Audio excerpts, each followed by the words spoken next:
Arsenal 1, Bournemouth 2. Listen, we knew what we had to do before this game. Arteta actually went with a strong lineup. You know, shocked a few people because they're thinking, obviously, we've got Champions League on Wednesday, semi-final, arguably biggest game in the past 20 years for Arsenal. They're thinking, okay, maybe rest players, but I actually understood the decision to start a strong team because you're thinking, let's give this team a bit of momentum and confirm, you know, our place in the Champions League next season, with a victory. But listen, that was anything but routine. First off, I actually thought we were all right. Decent passages of play and so on and so forth.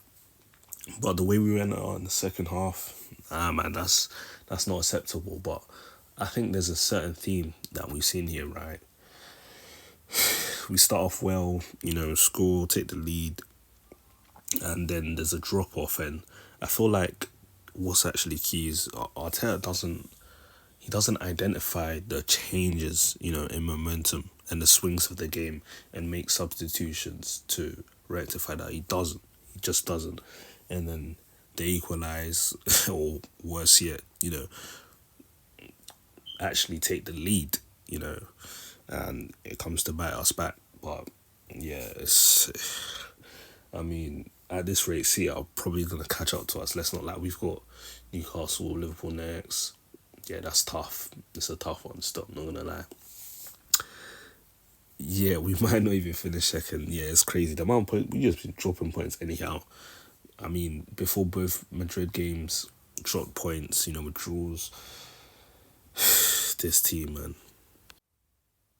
Cool, so we actually take the lead, decent time in the game. It's actually great ball from Odegaard. Took the ball, on the turn, looking forward. Great one from Rice. That's the thing, when you're actually playing a false nine, Rice is back as the 8, you get them burgeoning runs. He was able to, make up. This run was fantastic. Let's not in between the two Bournemouth centre halves, or Bournemouth defender, should I say, anyways.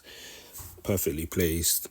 Listen, latches onto the ball, rounds the keeper. I'm like, yo, swear Rice got this package down there. The rounding the keeper is crazy. He's definitely got a lot more to his Arsenal, than previously thought. And listen, he's proven that. And he's actually a serious goal threat. Even earlier in the game, he had quite a few opportunities. You thought, yeah, maybe he could bag here, but didn't. So yeah, I have to give credit to him because even in terms of, just trying to lead the team and just push forward, he's one to be counted. It's actually a good pass from Odegaard, great goal from Rice, and I'm thinking from this point onwards, yeah, this is nice. Let's get a win, get some confidence before PSG. Hey, seeing Declan Rice round the keepers, it was still crazy to be fair. Man, like Dex, yeah. Like I said, he could have had a couple more in this game. His positioning was good, movement was good, and I think that's actually shown what's come to be expected of Rice. His contribution in terms of GA goals, from his runs into the box, assists, from just driving forward or the set pieces. Listen, he's definitely got a lot of assets, to his game, and I think that's going to be the future for him, As an 8, goals, assists, part of his game. Obviously, the defensive aspect, the running, everything just being really all round. So credit to him because since he's come to Arsenal, you can see he's definitely become more refined and shown parts of his games that others didn't think he had. So credit to him. Like I said, momentum in the game was changing. Arteta refused to make any substitutions.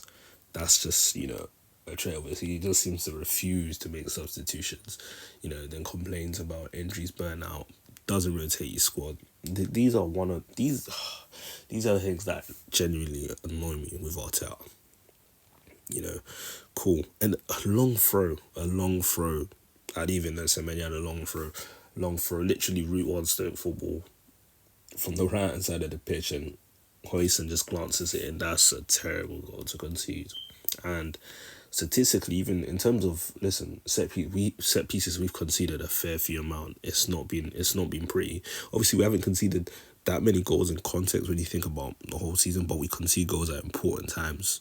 you know, and it affects us greatly. Look at the draws that we get, you know, the losses. So definitely we need firepower. But also even in terms of the conceding of goals, why are we always conceding goals when they matter most? You know, that's the thing that's really annoying. Even though we don't concede a lot, it's not a good look. I mean, look at this, that goals conceded from set pieces and pens. Literally, the highest. Also, is that we conceded from set piece today as well to add insult to injury. We have to look at that. We have to question it. Obviously, the start of the season when we were scoring from set pieces, everyone was lauding Nicolas Jovet. Now look how much we've conceded from set pieces. Also, we have to raise questions about that as well. We can't act like that's not a thing. And then the second goal for Bournemouth to take the victory, I mean, that's just an absolute mess. Odegaard's grabbing Evan Nelson. He's not even looking towards the ball. It's actually a poor defending attempt. You know, ball flies in and it looks like it comes off of Evan Nelson's elbow, whatever. VAR look and said they're happy with it. It could have been denied goal scoring opportunity from Odegaard anyways. I mean, the ball bobbles. It looks like Ryer's going to save it, and then it just knocks in off his knee. I mean, it's comedic. Even Ryer today, he was off. His distribution was super sketchy. Nearly got lobbed. Yeah, he was poor today. But yeah, this defender from Odegaard, I mean, it's shocking. Let's just be honest. So Bournemouth take the lead. You know, go 2-1 up front. And then in the 80th or so minute, Arteta decides to make changes. 86th minute, this is when Arteta decides to bring Nwaneri on. I mean, the treatment of Nwaneri, for me, I don't like it. He deserves more minutes. 100%. And these are the minutes he gets given. Zinchenko has use in the team. Sterling, you brought him in. A rotational option at least, you know, get something out of him. You know, as a squad player, you're not able to do that. And listen, if needs must, then we go, you know, to extra time on Wednesday. Who are we even going to call up on reliably?